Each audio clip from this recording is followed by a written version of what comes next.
Hai, Assalamualaikum. Okey, hari ni kita akan sambung subjek bukan subjek kita panggil kursus fundamental of mechanic structure kita, iaitu asas mechanic structure.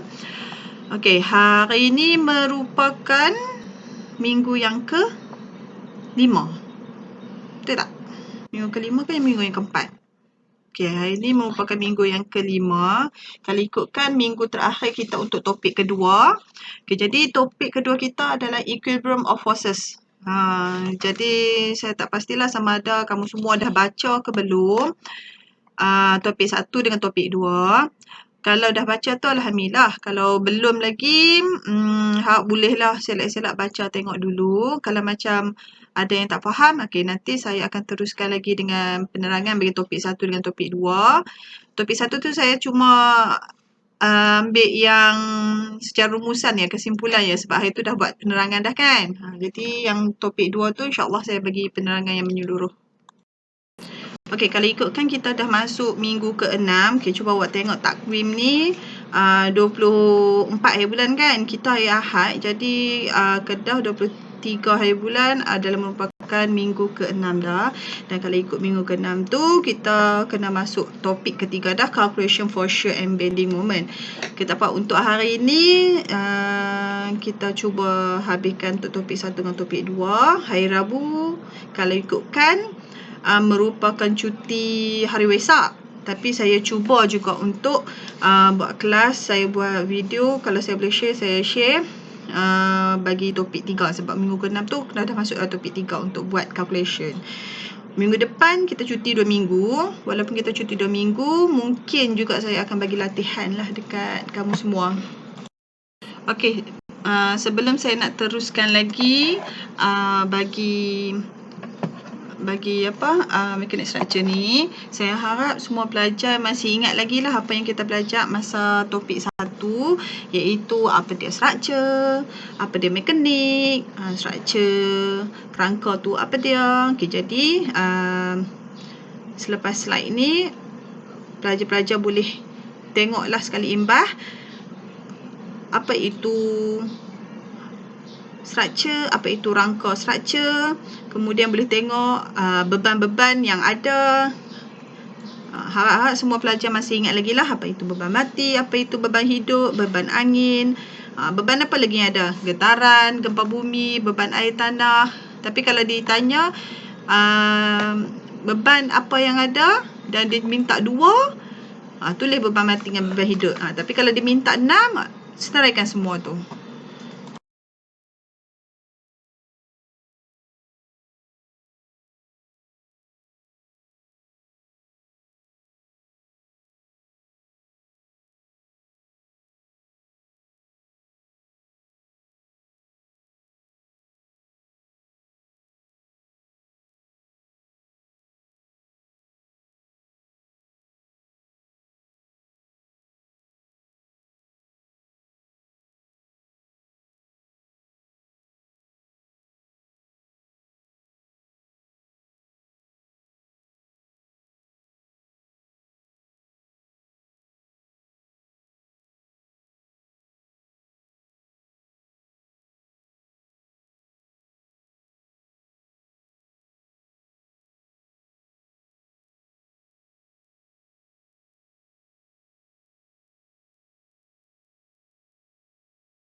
Okey, tadi beban. 3 yang beban yang utama, pelajar kena ingatlah beban mati, beban hidup dan satu lagi beban angin kan. Okey, kalau diminta 6, senaraikan haian beban yang lain tu macam getaran, gempa bumi, perubahan suhu, beban air dan tanah. Okey, tapi kalau 3 tu minta 3 yang tu yang jawab. Okey, lepas tahu beban, pelajar kena tahu apa itu daya. Okey, daya pula ada dua, daya luaran dan juga daya dalaman. Okay, daya dia faktor penting lah, sebab dalam mekanik struktur ni pun kita nak belajar, kita nak kira daya. Okay, jadi daya ni dia definisikan satu ejen, dia untuk nak bagi sesuatu struktur tu bergerak ataupun tak mau bagi bergerak. Secara orang panggil apa, secara bahasa bakunya menghasil atau cenderung menghasilkan pergerakan dan juga memusnahkan atau cenderung memusnahkan pergerakan. Jadi kita tak mau bagi struktur tu bergerak supaya tak nak berlaku kegagalan, tak mau bagi sesebuah bangunan tu runtuh. Jadi kita nak hapuskan pergerakan ataupun kita nak hasilkan pergerakan. Yang itulah daya. Okey, jadi bila pelajar dah tahu apa itu daya, pelajar kena tahu juga daya ada dua, iaitu daya luaran dan juga daya dalaman. Daya luaran ni adalah beban yang dikenakan ke atas struktur. Maksudnya daya dari luar yang dikenakan pada struktur. Dia juga boleh meliputi berat struktur itu sendiri. Okey, jadi tindakan daya luaran ni dia nak hasilkan tindak balas supaya struktur tu dia mempunyai keseimbangan. Jadi sebab itulah dikenakan daya luaran. Kalau tak ada daya dalaman saja, tak berlaku keseimbangan pada struktur tu. Okey, daya dalaman pula. Daya dalaman ni dia ada pada struktur. Jadi dia adalah untuk nak menanggung beban yang dikenakan. Okey, jadi daya dalaman ni dia bertindak lawan arah dengan daya luaran. Okey, maksudnya nak jadikan sesuatu struktur tu dalam keseimbangan, daya dalaman tu dia kena orang panggil apa? Berlawanan arah lah. Contohnya. Okey, katakanlah buku ni. Kan? Buku ni dia ada daya dalaman kat dalam. Jadi nak katakanlah beban yang dikenakan ni adalah daya atas. Jadi daya dalaman dia kena berlawanan arah. Jadi keseimbangan lah. Jadi tak bergerak lah. Macam tu. Daya dalaman bertindak berlawanan arah dengan daya luaran. Oleh yang demikian, daya luaran dan daya dalaman merupakan tindakan pasangan daya dan masing-masing boleh terbentuk sama ada sebagai daya mampatan atau daya tegangan. Jadi daya dalaman ni dia bertindak lawan arah, jadi dia boleh jadi sebagai daya tegangan ataupun daya mampatan. Okey, saya dah terang dah. Beban ada 6 yang kita dah belajar.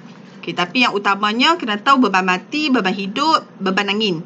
Okey, yang lain-lain tu beban ada banyak lagi beban kan, tapi 3 yang utama yang tu. Okey, dah tahu apa itu beban, awak dah tahu apa itu daya. Okey, daya pun ada 2 daya. Daya dalaman dan juga daya luaran. Okey, jadi bila dah tahu ada daya dalaman dan daya luaran, dalam daya dalaman dengan daya luaran ni ada 4 pula jenis daya. Ada daya paksi, daya ricih, daya lentur dan daya putiran. Okey, dalam nota awak, kalau awak tengok balik nota awak, muka surat, saya tak ingat muka surat berapa, awak tengok balik nota kuliah topik 1, muka surat 7, kalau tak salah saya. Muka surat 6, dia ada beritahu amnya terbahagi kepada 4 jenis. Tapi bila awak tengok muka surat 6 sambung muka surat 7, dia ada 3 je. Betul tak? Satu lagi tu tak termasuk dalam topik kita, tapi untuk makluman kamu semua kena tahu jugalah. Daya luaran, daya dalaman ada 4 jenis daya, iaitu daya paksi, daya ricih, daya lentur, daya putiran. Ada 4 jenis daya ni. Jadi daya dalaman dan daya luaran ada 4 jenis daya. Daya paksi iaitu daya yang bertindak sudut tepat. Awak boleh tengok balik dalam nota awak nah, dia bersudut tepat. Okey, jadi contohnya ni tiang. Daya paksi dia kena sudut tepat macam ni. Ni permukaan kan. Dia kena sudut tepat. Jadi daya ni kalau berarah ke dalam, dia akan berlakunya mampatan. Kalau dia keluar, tarik, tegangan. Okay, contohnya kalau mampatan, example tiang yang menanggung beban. Jadi tiang ni dia boleh berlaku pemendekan. Dia tanggung beban. Okey, satu lagi pemanjangan. Dia tarik keluar kan. Okey, kalau dia tarik keluar, contohnya spring. Spring tu kalau dia gantung, kita tarik kan. Spring gantung, jadi dawai spring tu jadi panjang. Daya dalaman, daya luaran. Yang pertama tadi, daya paksi, yang daya yang dikenakan pada permukaan. Okay, daya ricih pula yang berserenjang atau berselari pada permukaan macam tu. Okay, contohnya kalau kita pasang bolt nut ataupun rivet. Okay, jadi bila kita pasang skru nut, daya yang dikenakan tu pada luas permukaan ni. Dia berserenjang, berselari. Kan? Yang tu adalah contoh daya ricih. Contoh macam kita pasang, katakanlah kita pasang skru kat sini kan. Okey, jadi daya yang dikenakan pada permukaan ni. Dia nak orang panggil apa, skru tu nak longgak ke apa ke, berlaku pada permukaan ni. Okey, yang tu adalah daya ricih. Contoh daya ketiga bagi daya luaran dan daya dalaman. Contohnya, okey, ni katakanlah rasuk. Dia dikenakan kedua-dua belah hujung. Sini ada momen, sini pun ada momen. Katakanlah momen belah sini ke bawah. Momen belah sini dia tahan kat sini kan. Jadi apa yang berlaku adalah daya lentur. Ni yang ketiga, daya lentur bagi daya yang ketiga untuk daya dalaman dan daya luaran. Daya dalaman dan daya luaran yang keempat yang tak ada dalam nota awak tu adalah daya putiran atau kilasan. Macam kita kilas baju, kita pulah baju kan, perah baju buang ayak tu. Okay, jadi daya yang mengandungi dua momen sama nilai bertindak pada arah yang berlawanan. Contohnya rasuk yang kenakan ni, dia kena macam tu. Daya dia kena macam tu. Jadi rod berpusing terhadap paksi memanjang. Macam tu. Jadi yang tu adalah daya putiran atau kilasan. Yang tu yang tak ada dalam nota kamu. Okey, kenapa awak kena belajar daya dalaman, daya luaran, semua tu? Sebabnya awak kena tahu daya dalaman, daya luaran ada untuk keseimbangan. Macam saya cerita dari awal dulu kan. Awak bina awak buat pembinaan rumah, awak tak mau rumah tu runtuh, tak mau mengalami kegagalan. Jadi awak kena tahu daya dalaman yang ada, daya luaran yang dikenakan. Jadi barulah boleh berlakunya keseimbangan. Kalau tak ada keseimbangan, rumah tu dia mudah gagal dan juga mudah runtuh. Okey, jadi macam daya dalaman ni dia tak dapat menanggung daya luaran. Okey, contohnya rumah yang awak bina tu, asas dia tu tak dapat nak menanggung segala beban yang ada pada rumah ni. Jadi berlakulah kegagalan. Bila berlaku kegagalan, runtuhlah rumah tu. Sebab tu kena belajar macam mana nak kira daya-daya yang ada tu. Okey, lagi satu, yang ketiga, yang awak kena tahu, daya luaran ni bersifat sahih. Maksudnya kita boleh kira. Okey, daya ni ada berapa, macam hari tu saya ada ajak kamu kan, gempa bumi, dia punya rektor dia tu berapa, kita boleh kira, ada dia punya kiraan dia. Tapi kalau daya dalaman ni dia bersifat maya. Jadi kadang kita nak tahu daya-daya yang ada tu, kita ambil daripada daya-daya yang pernah kita belajar dulu sebelum ni kan. Jadi bersifat maya. Dia orang panggil apa, tak ada kiraan dia tu. Okey, kita dah tahu dah jenis-jenis beban, jenis-jenis daya, daya luaran, daya dalaman. Daya luaran dan daya dalaman ada 4 pula jenis daya. Okey, lah ni kita masuk bebanan graviti, tekanan dan juga tindak balas. Saya rasa sebelum cuti hari tu ada masuk dah. Tapi tak apalah, untuk nak kukuhkan lagi pengetahuan. Beban graviti, tekanan, tindak balas ni juga adalah salah satu bentuk tindakan daya. Maksudnya beban graviti, tekanan, tindak balas ni pun adalah daya lah. Tiga-tiga ni ada hubung kait sebab dia adalah untuk nak hasilkan keseimbangan dalam tindakan daya. Okey, jadi kita tengok bebanan graviti dulu. Awak boleh tengok muka surat 7 bagi topik 1. Okey, bebanan graviti. Bebanan graviti ni adalah orang panggil apa? bebanan daya yang dikenakan ke atas struktur tersebut. Contohnya kalau macam berat awak, kita panggil, kita selalu tanya berat berapa, berat berapa. Berat tu adalah jisim kan, berapa kilogram kan. Jadi kita darab dengan daya graviti. Tarikan graviti kita adalah 9.81 meter per second. Jadi dapatlah daya. Okay, itu adalah bebanan graviti. Contohnya sebuah kotak yang diletakkan di atas satu satah mendatar. Sekarang struktur itu mempunyai jisim dan tarikan graviti, maka berat daya struktur itu adalah hasil darab antara jisim dan tarikan graviti. Contohnya macam saya kata tadi lah, kalau macam berat awak tu kan, awak berdiri, jadi hasil darab berat awak tu berapa kilogram darab dengan tarikan graviti. Macam yang ini dia kata contoh bagi kotak. Okay, katakanlah ni satah mendatar. Ni kotak. Kotaknya ringan. Okay, ni kotak. Okay, jadi kotak ni dia ada jisim dia kan, ada berat dia. Kita darab dengan graviti yang ada. Kalau tak ada graviti, kita tak dapat berdiri dengan tegak. Jadi dengan adanya graviti, dia dapat diletakkan pada satah mendatar ni dengan stabil. Jadi ini adalah bebanan graviti. Jadi bebanan adalah daya yang dikenakan ke atas struktur tersebut. Okay, katakanlah ni rasuk kan. Beban kotak ni dikenakan pada rasuk ni contohnya. Jadi daya yang dikenakan lah ni. Ni daya tumpu yang dikenakan. Tekanan, muka surat 8. Okay, tekanan ni pula apa dia? Okay, tekanan adalah daya per unit luas, iaitu daya bahagi dengan luas. Okay, daya yang kita ada bila dia ada permukaan, daya yang kenakan ada permukaan. Jadi daya bahagi dengan luas, dapatlah tekanan. Okay, itu adalah tekanan. Macam mana nak kira tekanan? Unit tekanan pula adalah Newton per meter. Meter kuasa 2. Sebab apa? Luas lah, meter panjang darat dengan lebar. Okey, seterusnya bagi subtopik 1.3, iaitu subtopik apa tadi? Bebanan graviti, tekanan dan tindak balas kan. Okey, yang ketiga adalah tindak balas. Apa itu tindak balas? Tindak balas ni adalah contohnya apabila kotak dikenakan daya sebanyak mg ke atas permukaan satah yang disentuhnya, maka terdapat daya tindak balas. Okey, ni daya tindak balas yang sama nilainya bertindak ke atas jasad tersebut, jasad itu. Daya daripada satah ni.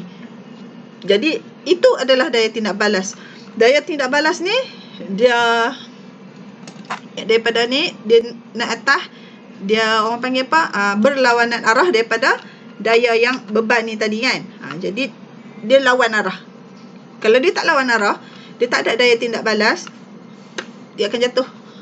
Macam tu. Jadi daya tindak balas ni berlawanan arah dengan arah daya luaran yang dikenakan atas jasad. Okay, ni jasad ni, rasuk ni beban kotak ni kan. Daya yang dikenakan dalam rasuk ni dia ada daya tindak balas ke atas. Ni daya turun bawah, yang ni daya naik atas. Dia berlawanan arah. Jadi tindak balas ni adalah daya yang berlawanan arah. Subtopik bagi 1.3, harap semua faham dah bagi muka surat 7 dengan 8, iaitu bebanan graviti, tekanan dan tindak balas. Okay, jadi kena ingatlah macam mana nak kira daya. Daya adalah jisim darab graviti. Okay, tekanan pula daya bahagi dengan luas. Mudah aja. Jadi itu adalah subtopik 1.3. Sebelum kita nak masuk topik yang seterusnya, iaitu penyokong tindak balas dan arah tindakan. Okey kelas, untuk topik yang terakhir, tadi yang bebanan graviti, tindakan apa semua tu kan 1.3. Okey, jadi hak yang penyokong, tindak balas dan arah tindakan ni sebenarnya 1.4. Ini jadi 1.3. Support reaction. Apalah 1.3 no.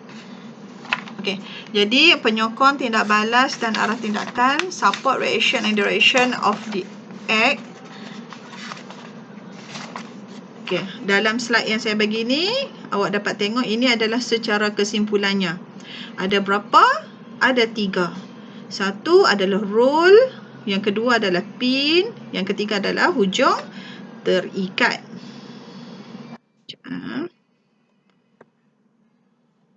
Okay, itu kena ingat tau sebab nanti ni bila kita nak buat pengiraan nanti pun duk main yang 3 jenis penyokong ni.